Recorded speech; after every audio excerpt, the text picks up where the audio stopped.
Not only about roads dams ಅಂತ ಹೇಳ್ತಾರೆ. So ನಾನೊಬ್ಬ ಕಾಂಗ್ರೆಸ್ ಶಾಸಕನಾಗಿ ಮಾತ್ರವಲ್ಲದೆ ಕೋಟ್ಯಾಂತರ ಬಡವರ ಪರವಾಗಿ ನಾನು ಕಾಂಗ್ರೆಸ್ ಪಕ್ಷಕ್ಕೆ ಅಭಿನಂದಿಸ್ತೇನೆ. ಯಾಕೆ ಅಂದರೆ ಶ್ರೀಮಂತರು ವಿರೋಧ ಪಕ್ಷದವರು ಸರ್ಕಾರ ಕೊಡೋ ಅಕ್ಕಿನ ರೇಷನ್ ಥರ ನೋಡ್ತಾರೇನೋ, ನನ್ನಂಥ ಕೋಟ್ಯಾಂತರ ಬಡವರಿಗೆ ಅಕ್ಕಿ ಅಂದರೆ ದೇವರು ಸಭಾಧ್ಯಕ್ಷರೇ. ಸೊ ಇವತ್ತು ಅಂಥ ಅನ್ನಭಾಗ್ಯವನ್ನು ಪ್ರಾರಂಭಿಸಿರೋ ನಮ್ಮ ಮಾನ್ಯ ಮುಖ್ಯಮಂತ್ರಿಗಳು ಸಿದ್ದರಾಮಯ್ಯ ಸಾಹೇಬ್ರಿಗೆ, DKC ಸಾಹೇಬ್ರಿಗೆ ವಿಶೇಷವಾಗಿ ಅಭಿನಂದಿಸ್ತೇನೆ. ಭಾಳಷ್ಟು ಸಂದರ್ಭದಲ್ಲಿ ನಾನು ಸರ್ಕಾರಿ ಶಾಲೆಯಲ್ಲಿ ಓದಿ ಬೆಳೆದಿರೋನು. ನಮ್ಮ ರಾಜ್ಯಪಾಲರ ಭಾಷಣದಲ್ಲಿ ಶಿಕ್ಷಣ ವ್ಯವಸ್ಥೆ ಬಗ್ಗೆ ಅವರು ಪ್ರಸ್ತಾಪವನ್ನು ನಾನು ಮೆಚ್ಚುತ್ತೇನೆ. ಇವತ್ತು destiny of the nation shapes in the class room ಅಂತ ಹೇಳ್ತಾರೆ ನಮ್ಮ ದೇಶದ ಮಾಜಿ ರಾಷ್ಟ್ರಪತಿಗಳಾದ ಅಬ್ದುಲ್ ಕಲಾಂ ಅವರು. ಸೊ ಕ್ಲಾಸ್ ರೂಮ್ಸ್ನ ನಾವು ಎಂಪವರ್ ಮಾಡಿದ್ರೆ ಈ ದೇಶದ ಭವಿಷ್ಯ ಅತ್ಯುನ್ನತ ಮಟ್ಟಕ್ಕೆ ಹೋಗುತ್ತೆ. ಸರ್ಕಾರಿ ಶಾಲೆಯಲ್ಲಿ ಓದಿರೋ ನನ್ನಂಥ ವಿದ್ಯಾರ್ಥಿಗಳು, ಕನ್ನಡ ಮಾಧ್ಯಮದಲ್ಲಿ ಓದಿರೋ ನನ್ನಂಥ ವಿದ್ಯಾರ್ಥಿಗಳು ಇವತ್ತು ವಿಧಾನಸೌಧಕ್ಕೆ ತಲುಪಿದ್ದೀವಿ ಅಂದರೆ ಇದು ನಮ್ಮ ಕನ್ನಡ ಮಾಧ್ಯಮ ಶಾಲೆಯ ಸಾಮರ್ಥ್ಯ ಅಂತ ಹೇಳಕ್ಕೆ ಬಯಸ್ತೇನೆ. ಇನ್ನೊಂದು ಸಭಾಧ್ಯಕ್ಷರೇ, ಇವತ್ತು ಕನ್ನಡ ಮಾಧ್ಯಮ ಶಾಲೆಯನ್ನು ಮತ್ತಷ್ಟು ನಾವು ಸ್ಟ್ರೆಂಥನ್ ಮಾಡೋದ್ರಿಂದ ಭಾಳ ಅನುಕೂಲ ಆಗುತ್ತೆ. ಈ ಇಂಗ್ಲೀಷ್ ಶಿಕ್ಷಣದ ಹಿಂದೆ ಬಿದ್ದಿರ್ತಕ್ಕಂಥ ಭಾಳಷ್ಟು ಜನಕ್ಕೆ ನಾನೊಂದು ಮಾತು ಹೇಳ್ತೀನಿ. ಇಂಗ್ಲೀಷ್ ಇರೋದೇ ತಪ್ಪು ಮಾತಾಡೋಕ್ಕೆ ಸಭಾಧ್ಯಕ್ಷರೇ, ಕರೆಕ್ಟಾಗಿ ಮಾತಾಡೋಕ್ಕೆ ಕನ್ನಡ ಇದೆ ಅಂತ ನಾನು ಭಾವಿಸಿರೋನು.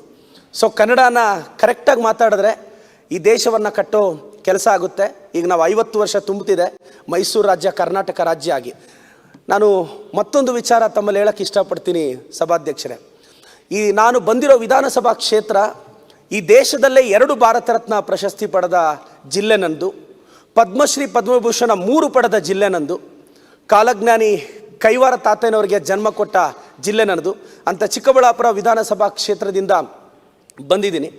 ಇವತ್ತು ನಮ್ಮ ಸರ್ಕಾರ ಗೃಹಜ್ಯೋತಿ ಮತ್ತು ಗೃಹಲಕ್ಷ್ಮಿ ಯೋಜನೆಗಳು ಖಂಡಿತವಾಗಿ ಅಭಿನಂದಿಸ್ತೀನಿ. ನಾನು ರಾಜ್ಯಪಾಲರ ಭಾಷಣದಲ್ಲೂ ಸಹಮತ ವ್ಯಕ್ತಪಡಿಸ್ತೀನಿ.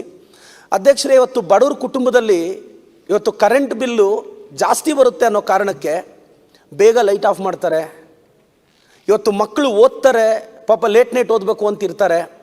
ಅವರೆಲ್ಲ ನಿಜವಾಗ್ಲೂ ಕರೆಂಟ್ ಬಿಲ್ ಎಲ್ಲಿ ಜಾಸ್ತಿ ಬರುತ್ತೋ ಅನ್ನೋ ಕಾರಣಕ್ಕೆ ತುಂಬ ಜನ ಆದರೆ ಇವತ್ತು ಗೃಹಜ್ಯೋತಿಯಿಂದ ನಾವು ಮನೆಯನ್ನು ಮಾತ್ರ ಬೆಳಗ್ತಿಲ್ಲ, ಕೋಟ್ಯಾಂತರ ವಿದ್ಯಾರ್ಥಿಗಳ ಬದುಕನ್ನು ಬೆಳಗ್ತಿದ್ದೀವಿ.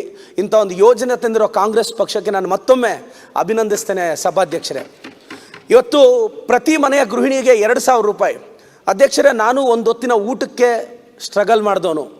ನನ್ನ ತಾಯಿ ಚಿಕ್ಕ ಪುಟ್ಟ ಕೆಲಸ ಮಾಡಿ ನಮಗೆ ಅನ್ನ ಹಾಕಿದ್ದಾರೆ, ನಮ್ಮನ್ನು ಬೆಳೆಸಿದ್ದಾರೆ.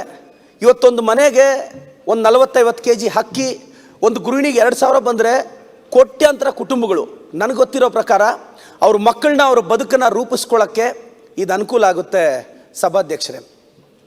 ರಾಜ್ಯಪಾಲರ ಭಾಷಣದಲ್ಲಿ ಇವತ್ತು ಎಲ್ಲ ಕ್ಷೇತ್ರದ ಬಗ್ಗೆ ಮಾತಾಡ್ತಿದ್ರು, ಭಾಳ ಅದು ಖುಷಿ ಅನ್ನಿಸ್ತು. ಹಸಿವಿನ ಬೆಲೆ ಹಸಿದವನಿಗೆ ಗೊತ್ತಿರುತ್ತೆ. ಮೋಸ್ಟ್ಲಿ ಸಿದ್ದರಾಮಯ್ಯನ ಉಂಡಿಯಲ್ಲಿ ಹುಟ್ಟಿರೋ ಒಬ್ಬ ಹುಡುಗ ಹಸಿವಿನ ಬೆಲೆ ಗೊತ್ತಿರೋದಕ್ಕೆ ಅನಿಸುತ್ತೆ ಅನ್ನಭಾಗ್ಯ ಅನ್ನೋ ಯೋಜನೆಯನ್ನು ನಮ್ಮ ಸಿದ್ದರಾಮಯ್ಯ ಸಾಹೇಬರು ತಂದಿದ್ದು ಅನಿಸುತ್ತೆ. ಮೋಸ್ಟ್ಲಿ ಈ ಹಿಂದಿನ ಯಾರೂ ಮಾಡದೇ ಇರೋ ಕೆಲಸ ಸಿದ್ದರಾಮಯ್ಯ ಸಾಹೇಬ್ರು ಯಾಕೆ ಮಾಡಿದ್ರು ಅಂದರೆ ಮೋಸ್ಟ್ಲಿ ಹಸಿವಿನ ಬೆಲೆ ಅವ್ರಿಗೆ ಗೊತ್ತಿತ್ತು, ಬಡತನದ ಬೆಲೆ ಅವ್ರಿಗೆ ಗೊತ್ತಿತ್ತು. ಈ ಕಾರಣಕ್ಕೆ ಅಂಥ ಯೋಜನೆ ಒಂದು ಬಂತು. ಇವತ್ತು ಹೇಳ್ತೀನಿ ಸಭಾಧ್ಯಕ್ಷರೇ, ನಾನೆಲ್ಲ ವಿರೋಧ ಪಕ್ಷದವ್ರನ್ನೂ ಈ ಸಂದರ್ಭದಲ್ಲಿ ವಿನಂತಿಸ್ತೇನೆ. ಗ್ಯಾರಂಟಿಗಳನ್ನೋದು ಇದು ಬಡವರನ್ನ ಅವರ ಭರವಸೆ ಕೊಡೋ ಯೋಜನೆಗಳು. ಬಡವರ ಮಕ್ಕಳು ಬೆಳಿಬೇಕು ಕಣ್ರಯ್ಯ ಅಂತಾರೆ, ಅಂಥ ಯೋಜನೆ ಇದು. ಈ ವಿಚಾರದಲ್ಲಿ ದಯವಿಟ್ಟು ವಿರೋಧ ಪಕ್ಷದವ್ರು ಯಾರು ರಾಜಕೀಯ ಮಾಡಬಾರ್ದು ಅಂತ ನಾನು ವಿನಂತಿಸ್ತೇನೆ ಸಭಾಧ್ಯಕ್ಷರೇ. ಭಾಳ ಸಂದರ್ಭದಲ್ಲಿ ಇವತ್ತಿಗೂ ನನ್ನನ್ನು ಭಾಳ ಕಾಡೋ ಪ್ರಶ್ನೆ ಸಭಾಧ್ಯಕ್ಷರೇ, ಇವತ್ತು ಲಕ್ಷಾಂತರ ರೂಪಾಯಿ ಫೀಸ್ ಕೊಟ್ಟು ಖಾಸಗಿ ಸಂಸ್ಥೆಗಳಿಗೆ ಹೋಗ್ತಾರೆ, ಅಲ್ಲೊಂದು ಪ್ರಾಪರ್ ಟೈಮ್ ಟೇಬಲ್ ಹಾಕಿ ರ್ಯಾಂಕ್ ಕೊಡಿಸ್ತಾ ಇದ್ದಾರೆ ಸಭಾಧ್ಯಕ್ಷರೇ. ಈಗ ನಾನು ಒಂದು ಖಾಸಗಿ ಇದರಲ್ಲಿ ಇದು ಮಾಡಿ ಒಂದು ಮಾತು ಹೇಳ್ತೇನೆ. ನಮಗೆಲ್ಲ ಸರ್ಕಾರಿ ಕೆಲಸ ಸಿಗದೇ ಇರೋದಕ್ಕೆ ನಾವು ಖಾಸಗಿ ಕ್ಷೇತ್ರದಲ್ಲಿ ಉಳಿದಿರೋದು.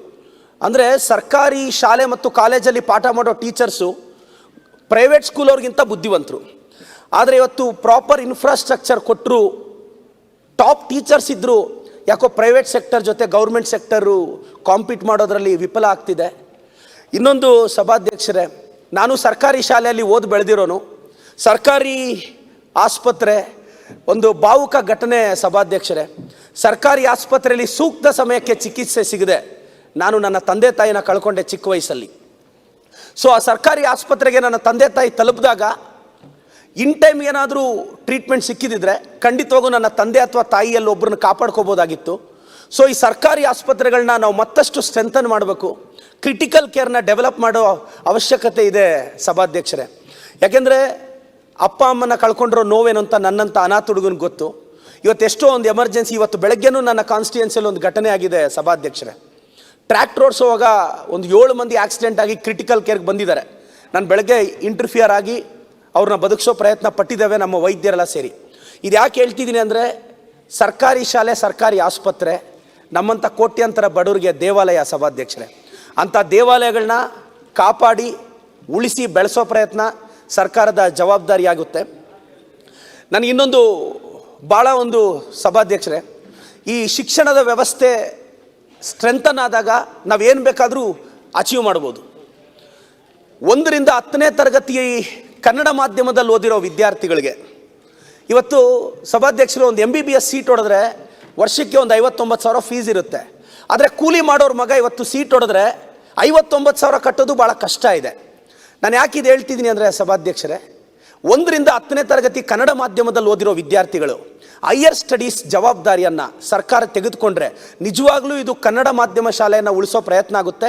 ಇವತ್ತು ತುಂಬ ಜನ 7th 8th ಸ್ಟ್ಯಾಂಡರ್ಡ್ಗೆ ಬರ್ತಾರೆ, ಸ್ವಲ್ಪ ಚೆನ್ನಾಗಿ ಓದಿದ ತಕ್ಷಣ ಪ್ರೈವೇಟ್ ಸ್ಕೂಲ್ ಕಡೆ ಹೊರಟೋಗ್ತಾರೆ, ಗೌರ್ಮೆಂಟ್ ಸ್ಕೂಲ್ ಡ್ರಾಪ್ ಮಾಡ್ತಿದ್ದಾರೆ. ಸೊ ಇದನ್ನು ಸ್ಟ್ರೆಂಥನ್ ಮಾಡೋ ಇದಿದೆ ಸಭಾಧ್ಯಕ್ಷರೇ. ಓಕೆ, ಟೈಮ್ ಬರೀ ಲಾಸ್ಟ್ ಫ್ಯೂ ಮಿನಿಟ್ಸ್ ಮಾತಾಡ್ಬೋದಾ ಸಭಾಧ್ಯಕ್ಷ? ಕೆಲವು ಮಿನಿಟ್ಸ್ ಮಾತಾಡಿ. ಓಕೆ, ನಾನು ಕಾನ್ಸ್ಟಿಟ್ಯೂಷನಲ್ಲಿ ಒಂದು ಮಾತಿದೆ, we the people of India having solemnly resolved to constitute India into sovereign socialist secular democratic republic ಅಂತ ಇದೆ. ಸೊ ಸೆಕ್ಯುಲರಿಸಮ್ನ ಸಂವಿಧಾನವನ್ನು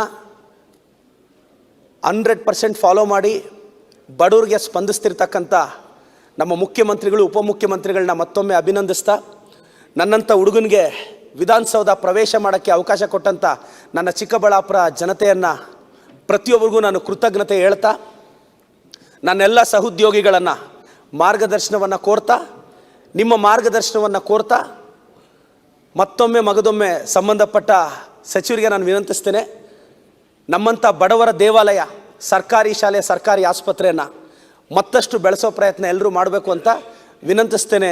ಮಾನ್ಯ ಸಭಾಧ್ಯಕ್ಷರೇ, ಅವಕಾಶಕ್ಕೆ ಧನ್ಯವಾದಗಳು ಸಭಾಧ್ಯಕ್ಷರೇ. ಜನಾರ್ದನ್ ರೆಡ್ಡಿ ಅವರು.